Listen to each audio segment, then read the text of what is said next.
নদী একটা ধারাবাহিকতা রয়েছে, একটা স্টেজেস রয়েছে, পর্যায় রয়েছে, যেটা আমরা জিওগ্রাফিতে বলি বা জিওগ্রাফিতে ধরা হয় যে তার ইউথফুল স্টেজ রয়েছে, ম্যাচিউর স্টেজ রয়েছে এন্ড ওল্ড স্টেজ রয়েছে।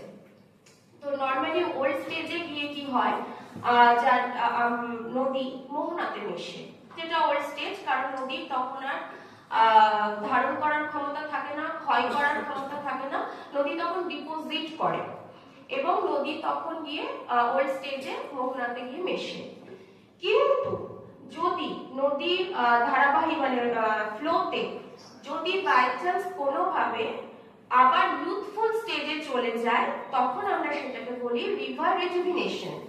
মানে নদীতে যদি আমরা যদি জিওগ্রাফিক্যালি বিষয়টা দেখি, তাহলে যদি কোনো আপলিফমেন্ট হয় বা ধরো কোনো স্লোপের ডিভিশন হলো বা জিওলজিক্যাল কোনো চেঞ্জেস হলো, কারণ একটা রিভার তো বয়ে যায় জিওলজিক্যাল স্ট্রাকচারের উপর, তো জিওলজিক্যালি যদি কোনো চেঞ্জেস হয় তাহলে নদীর মধ্যে আবার ক্ষয় করার ক্ষমতা বেড়ে যায়।